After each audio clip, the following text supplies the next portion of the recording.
I've auditioned for a lot and haven't got a lot. And then Gran Torino came around where he was talking to me. It was like this little role. My father wasn't a hero. He was just a man who knew how to hide his harshness from the whole world. That statement from Scott Eastwood stunned Hollywood because no one had ever dared expose Clint with such blunt, cold honesty. To millions of viewers, Clint Eastwood is an immortal symbol of justice, the toughest man ever to appear on screen. But to Scott, that shining image is nothing more than the perfect mask for a very different man, selfish, distant, and willing to push aside anyone, even his own child, to protect his public identity. Scott admitted he was born from an affair built on false promises. When his mother became pregnant, Clint vanished. And on the day Scott was born, he reportedly said, "I'm not sure he's mine. Don't put my name under father." That was the moment an entire childhood of rejection began. And if you think that was the harshest part, the next truths go even darker. Let's step into the first chapter of the story Scott Eastwood kept hidden his entire life. I am the result of a broken promise and a painful denial. That sentence from Scott Eastwood brought a chill over Hollywood. For decades, Clint Eastwood's name had been tied to an almost untouchable image, the silent hero, the lone cowboy, the moral anchor of the big screen. But behind those roles, the world adored an uncomfortable truth had been hidden. One that Scott, the son who had been kept at a distance, finally chose to reveal. He didn't speak with hatred, but with a pain that had followed him for almost 40 years, the pain of a child born from lies, raised in silence by a father who never acknowledged him. The story began in the early 1980s.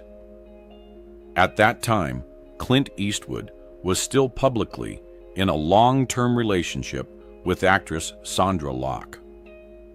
At the same time, he quietly became involved with Jocelyn Reeves, a flight attendant far removed from Hollywood's glamorous circles. No red carpets, no spotlights, no film deals. Jocelyn was simply a normal woman who stepped into Clint's life like a quiet pause amid Hollywood's noise. And Clint treated that quiet pause like a temporary escape. According to those close to the situation, Clint approached Jocelyn with unusually sweet promises. "I'll leave everything behind. You're not the other woman. You're my future." For someone outside the entertainment industry, unfamiliar with the games of power or constructed relationships, Jocelyn believed him not just because of his words, but because of how he made her feel chosen. Clint didn't just promise to end things with Sondra. He spoke of a future, a home, a family where Jocelyn would be the only one. To a woman who still believed in love, that was enough to give everything. But everything changed the moment Jocelyn became pregnant. Clint pulled away immediately. Phone calls that used to come regularly became rare. Plans were canceled. Promises disappeared. He suddenly became distant, speaking of work, unfinished projects, long hours, before slipping back behind closed doors. Jocelyn began to realize she wasn't the future. She was a temporary moment, someone filling the silence when he was tired of the woman everyone knew. Whatever love existed was treated like something disposable. In March 1986, Scott Eastwood was born in a small hospital in Monterey, California. But Clint Eastwood, the man who once promised a shared future, was not there. No flowers, no phone call, no sign of a father welcoming his son. Instead, when Jaslyn tried to inform him and asked if he would sign the birth certificate, his response cut through the last piece of her pride. "I'm not sure he's mine. I don't want this affecting my career. Leave it blank. It's better for everyone." Jaslyn fell silent. Even after everything, she still wanted her son to carry his father's name. She still hoped for a small acknowledgement, even if only a printed line on a page. But in the end, she signed the document, and the father section was left empty with a cold note, "Father declined." A painful decision, marking a childhood not yet begun. That child, Scott, grew up not carrying the Eastwood name. No father taking him to school. No father watching his first game. No photograph together. All he had were magazine covers, posters, and giant cinema screens showing the man who had never once looked at him. And next to that bright image stood a small, quiet shadow, Scott himself. At 13, Scott discovered his birth certificate by accident. While searching for documents for a school trip, he found the line that defined his entire childhood, "Father declined." He didn't cry, but he understood. He understood why he carried the name Reeves. He understood why his father was never there. He understood why his mother always said some people are too famous to admit responsibility. To the world, Clint was a hero. To Scott, he was the man who couldn't sign a blank space. A man who remembered every frame in his legendary career, but not his son's birthday. A man who could direct hundreds on a film set, but couldn't walk into the hospital where his child was born. "He never saw me," Scott admitted. "I watched him every day on TV. But I didn't exist in his eyes." From that moment, Scott lived like a child, crossed out of a legend. He moved through his early years, under the shadow of fame, carrying a silent burden he couldn't even describe. He was the secret no one could mention. The chapter someone wanted removed from the biography of a film icon. And that was only the first chapter of what Scott revealed. An opening to a series of darker truths about who Clint truly was, the man the world once worshipped. And also, the first message from a child who had been left behind: truth doesn't always shine under lights. Sometimes it's born in a cold hospital room, on an empty birth certificate, and in a small heart never once called by its father's name. To my father, women weren't people. They were things to use and walk away from. That sentence, short, cold, and cutting straight through the polished veneer of Clint Eastwood's image, exposed another layer behind the man America celebrated as the symbol of enduring masculinity. To Scott Eastwood, his father was not a hero. He was someone who turned affection into a tool of control, and women, no matter who they were, became replaceable once he no longer wanted them.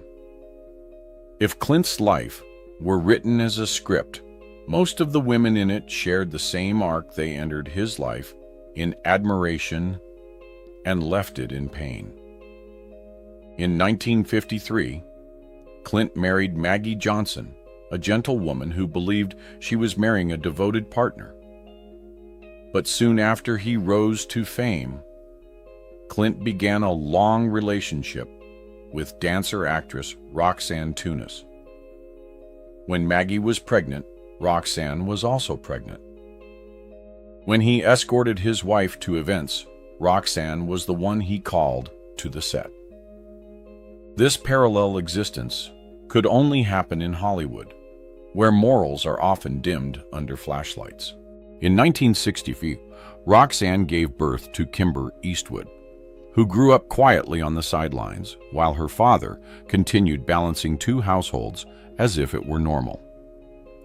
By the late 1970s, Clint began what many thought was a serious relationship with Sondra Locke, an intelligent actress who starred in many of his films. They lived together for over 13 years, considered one of Hollywood's golden couples. But behind closed doors was a distorted life. While Sondra believed she had found stability, Clint quietly began another relationship with Jocelyn Reeves, the flight attendant he met on private flights. Reeves didn't know, or chose not to know, that Clint was still living with Sondra. And Sondra had no idea that while she stayed home writing scripts, Clint was at a hotel with someone else. From that hidden relationship came two children, Scott and Catherine, whom Clint did not publicly acknowledge for many years. But the pattern didn't stop. After breaking up with Sondra, Clint moved on to Frances Fisher, with whom he had Francesca. Then he married Dina Ruiz and had Morgan. At each stage, there was always one public partner and one private partner. For him, affection was not commitment, it was possession. When a beautiful woman entered his life, Clint treated it like a reward for success. When she asked for respect, he disappeared. And when she confronted him, he used influence to make her step back. Sondra Locke's story is the harshest example. After living with Clint for more than a decade, believing they were essentially married, she returned home one day to find her keys useless. The Locks changed, her belongings removed, and their shared accounts frozen. Clint didn't just push her out, he left her with almost no ability to continue working. When Sondra filed a lawsuit, the details shocked the public. Clint had arranged producer deals for her at Warner Brothers, contracts that looked legitimate but were designed to keep her quiet. The projects were never meant to be made. Whenever she asked questions, he stayed silent or made excuses. In her lawsuit, Sondra wrote, "Mr. Eastwood used his influence to take everything from me, my career, my friends, my dignity, and the belief that I had ever been cared for. And that was only the surface." On set, Clint was known for being distant and dismissive toward women.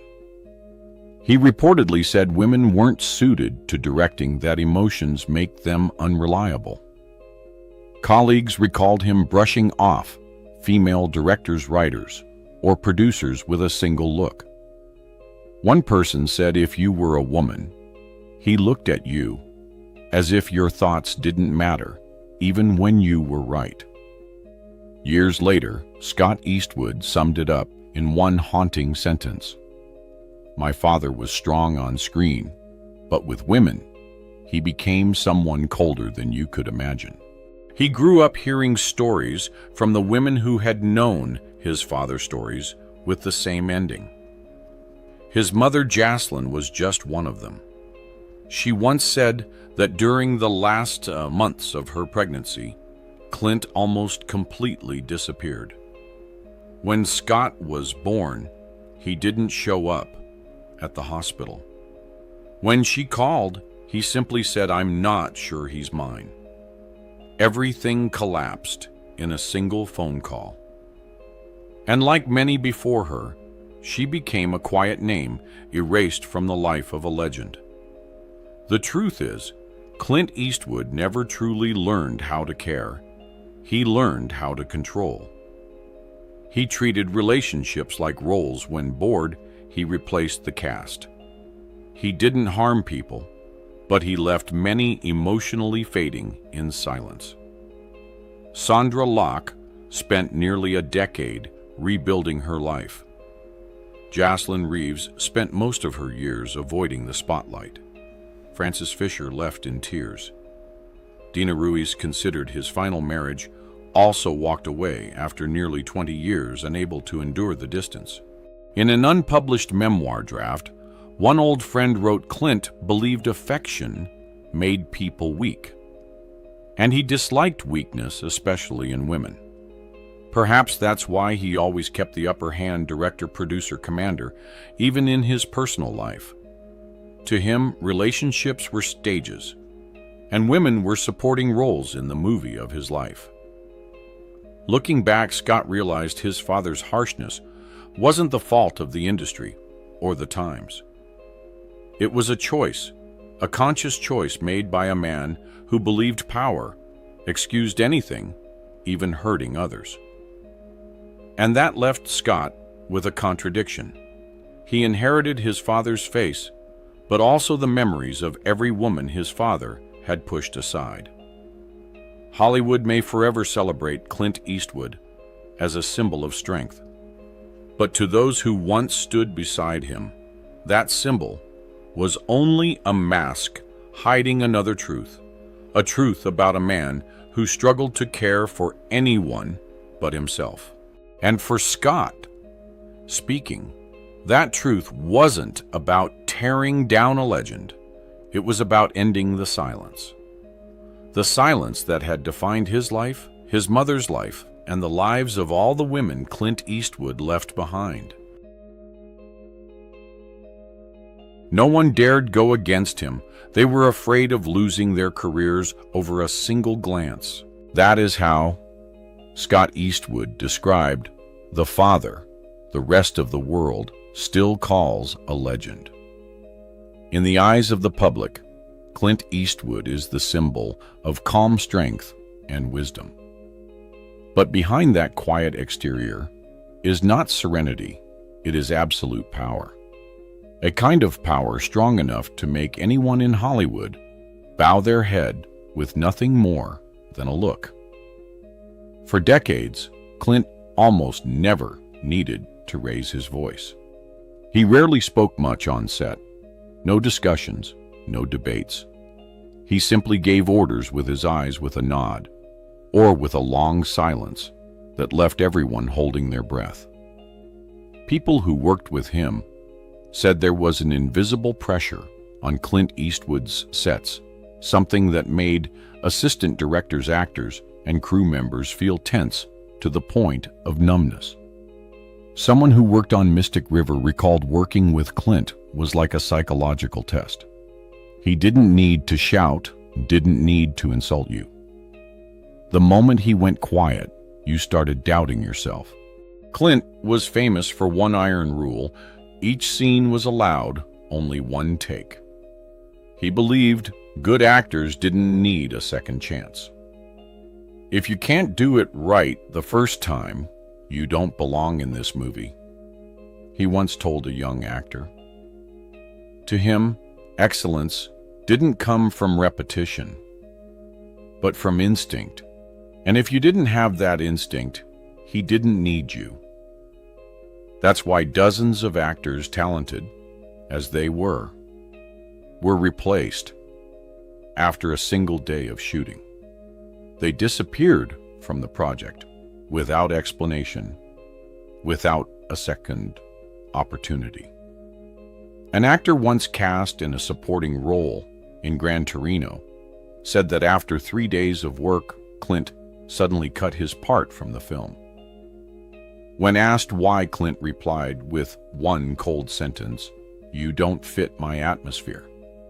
Those 3 words, "my atmosphere," became a quiet fear in the industry. No one knew exactly what that atmosphere was, only that once Clint decided you didn't fit, your chances could end in silence. A veteran producer once revealed that throughout the 1990s, all Clint Eastwood had to do was pick up the phone and say 4 words: "Don't use this person." And that would be the end of any actor's opportunity, no matter how promising. No one wanted to risk upsetting him.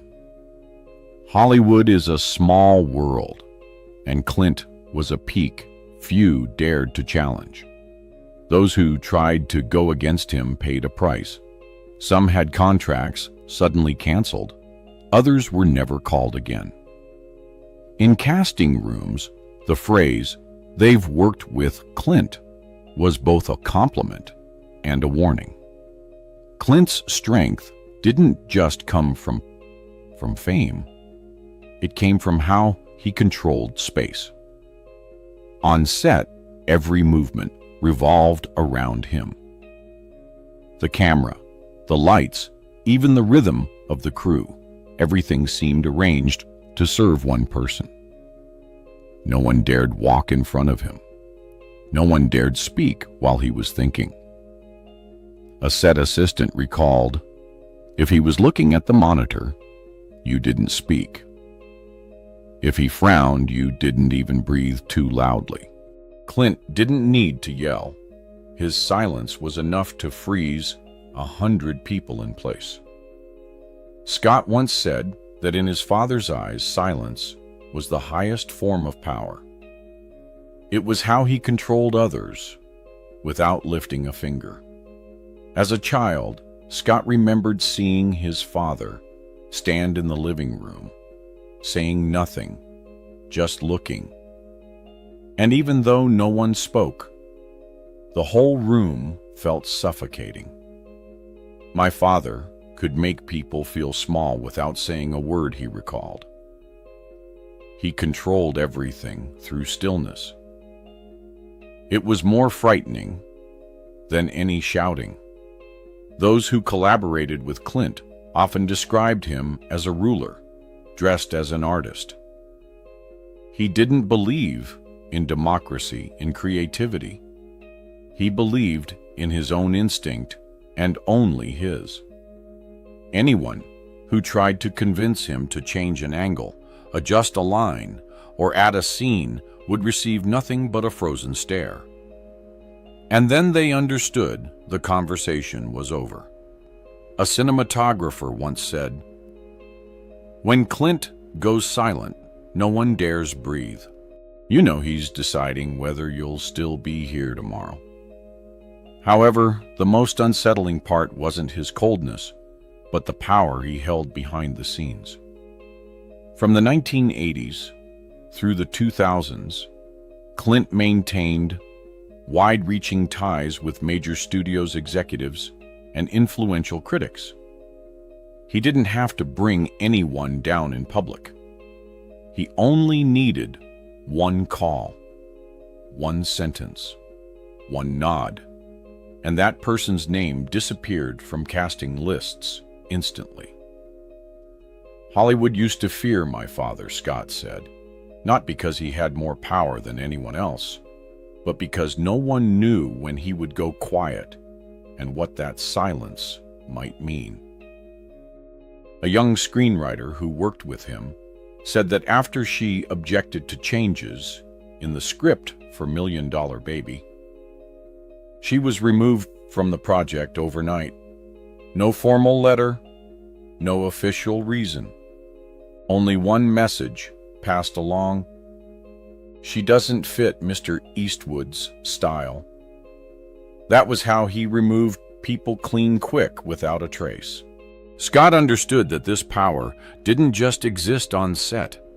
It seeped into the way Clint lived, the way he loved, the way he looked at others.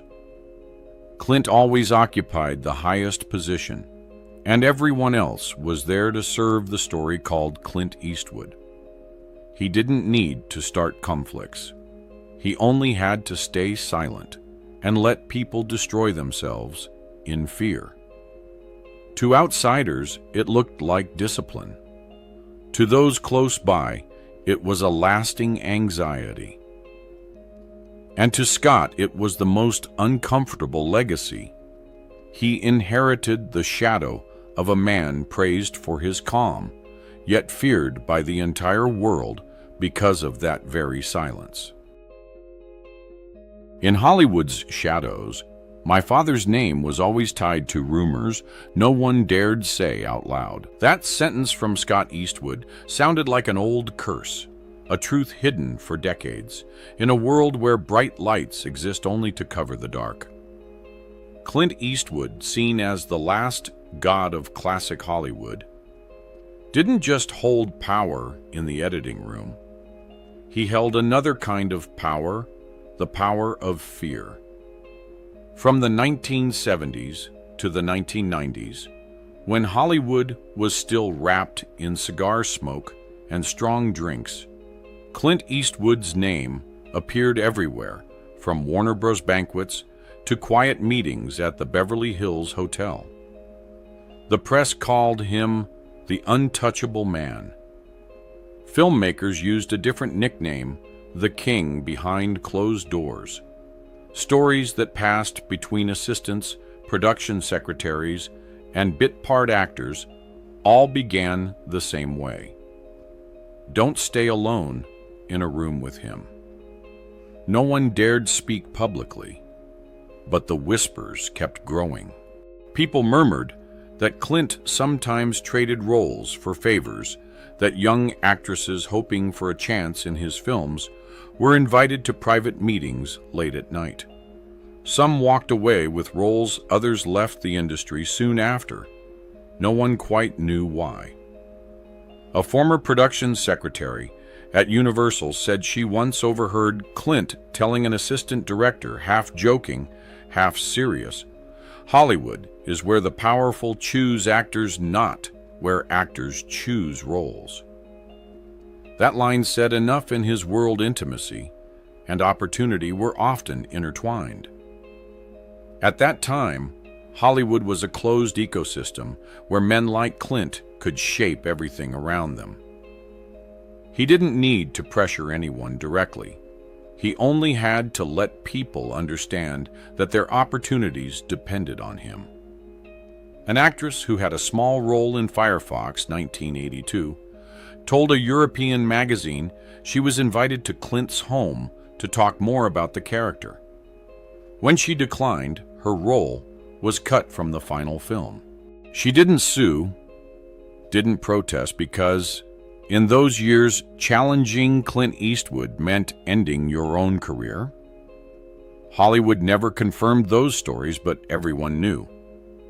Some called it the silent shadow, where studios, producers, and directors quietly protected a legendary figure because he still brought in profit. Award shows polished interviews, photos of Clint standing beside young actresses, all carefully arranged to maintain the image of a dignified, honorable gentleman. Anyone who tried to say otherwise found their career fading as quickly as a cigar stubbed out in an ashtray. Scott grew up in the middle of those whispers. As a child, he heard his mother, Jocelyn Reeves, talk about the chilling coldness in Clint's eyes. As he grew older, he read newspapers and listened to friends in the industry discuss rumors that never made it to print. Slowly, he realized his father's real power didn't lie in cinema. It lay in his ability to keep the entire town quiet. Alongside that was another chain of secrets, no less shocking: the number of children born from different relationships. The media once called Clint the man with Hollywood's most complicated family tree. Some said he had 7 children. Others claimed 10, even 12. A 1996 People magazine article wrote that even Clint may not know the exact number himself. One journalist recalled asking him directly, and Clint simply smiled and said, "I don't keep track of that list anymore." Behind that smile was a troubling attitude, the attitude of someone who treated the lives and feelings of others as minor details in his own autobiography. There were even darker rumors that a few children born from private relationships had been handled quietly. A nurse, speaking anonymously, who had worked at a hospital in Burbank, told an investigative reporter I saw birth records put away, where no one could find them. The father's name crossed out, but everyone knew it was Eastwood. No one dared to officially confirm it, but in that world, people understood in Hollywood, the worst thing isn't the lie. It's the power that makes the lie completely safe. Scott did not directly accuse his father. He did not speak with anger. He spoke only with the truth of someone who grew up in the empty space between rumors. I don't know what is real and what isn't, he once shared in a rare interview. But I know that if someone speaks the truth, they will pay a price. All of Hollywood knows that. And indeed, in later years, when the Me Too wave swept through Hollywood, many newspapers revisited old files and reached out to people who had worked with Clint. A few names appeared and then quickly vanished from the headlines. Some refused to comment. Some only said vaguely that he had a kind of influence you couldn't refuse. But in the end, no one dared confront him publicly. Because even in old age, Clint Eastwood remained a name that could open or close any door in the film industry.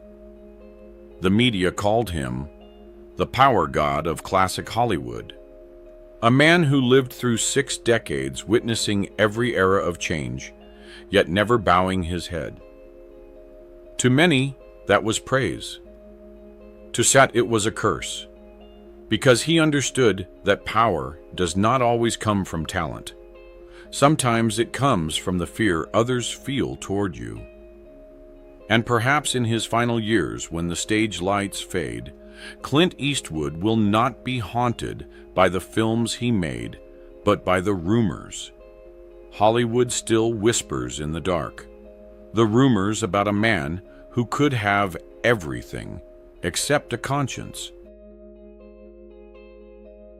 He is a legend to the whole world, but he was never my father. That line from Scott Eastwood held no anger, only a bare truth. The truth of a son who has stopped hoping for something he never once had a father's love. Scott grew up with 2 things side by side: the bright light of a father the world adored, and the cold shadow of neglect. While other children showed off photos with their dads, Scott could only look up at the screen where his father stood tall as an immortal hero. He once said, "I saw my father every day, in movie theaters, in magazines, in film school lessons. But I never saw him at home." Scott's childhood had no birthdays with his father, no parent-teacher meetings, no small moments that any child would assume are normal. When he studied at a high school in Carmel, only a few miles from where Clint lived, the two still lived like strangers. He didn't attend the graduation, didn't call, didn't send a card, didn't tell him what his son wanted to do with his life. "I learned not to wait," Scott recalled, "because every time I waited, I only received silence." Yet fate was ironic. Scott chose filmmaking, the very world ruled by the man who abandoned him. Many thought that with the Eastwood name, he would easily enter Hollywood. But he didn't. Scott had to change his name, go to auditions alone, and prove he was more than the hidden child of a legend. When he auditioned for American Sniper 2014, a film directed by Clint himself, Scott was rejected. Not because of lack of ability, but because Clint didn't want people saying he played favorites. He said, "I wasn't right for it," Scott said in an interview. "I understood that to him, work always came before family." The line sounds calm, but inside, it was the pain of a son longing to be acknowledged, even just once. There was a time Scott was invited to the 2005 Oscars where Clint won the statue for $1 Million Baby. He sat rows away, Watching that man walk to the stage, that half smile, that proud gaze, the entire room rising in applause. And in that moment, Scott thought, he doesn't know I exist. The halo around his father made everything else smaller, including his own son. In later years, the media began noticing Scott when he appeared in films like The Longest Ride, Pacific Rim Uprising, and Suicide Squad. The press called him a young Clint Eastwood, with the same cool eyes, sharp cheekbones, and quiet smile. But to Scott, that wasn't a compliment. I spent my whole youth trying to escape his shadow, he said. And then, when people finally noticed me, they told me I looked terrifyingly like him. Father and son appeared together publicly a few times, a film premiere, a charity event, a magazine photo shoot, but everything felt staged, as if they were playing father and son for the camera. Clint placed a hand on his son's shoulder, offering a faint smile. Scott responded with a polite one. No hugs, no shared glances, no real emotion. To the public, it looked touching. But to those involved, it was just a performance. We didn't reconcile, Scott said. We just existed together, like two actors in the same scene. A close friend of Scott once said that, at a party in Los Angeles, when someone asked him about his father, Scott simply smiled. He's America's legend, but not mine. It was a sentence he would never say on camera, but it was the truth he carried in his heart. The truth is, no matter how many years passed, the distance between the two never truly narrowed. When Clint turned 90, Scott visited a few times, but every conversation was brief. No, I'm sorry. No, I was wrong. Only small talk about the weather, movies, health. Silence loomed like a heavy fog. The same silence that followed Clint all his life, now passed down to his son as an unwanted inheritance. Hollywood continues to praise Clint Eastwood, the man who created masterpieces, the master director, the hero who never bowed. But behind the Oscars, the speeches, the powerful handshakes, lies a private truth no one in the crowd knows or wants to know, that the hero could not even save his own family. Scott no longer holds resentment. He doesn't want revenge or to expose his father.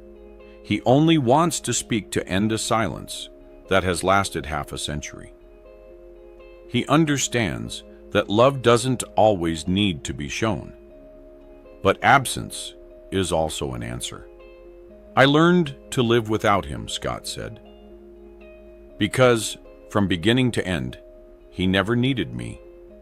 When asked what he would say if given one last chance to speak to his father, Scott simply smiled. Thank you for teaching me the power of silence. But I choose to use it to heal, not to hurt others. It is a quiet ending, but also the only victory Scott truly has, escaping the shadow of a legend to become himself. He may be America's hero, but he was never his. Clint Eastwood lived his whole life in the spotlight, where everyone could see him except the ones who truly needed him.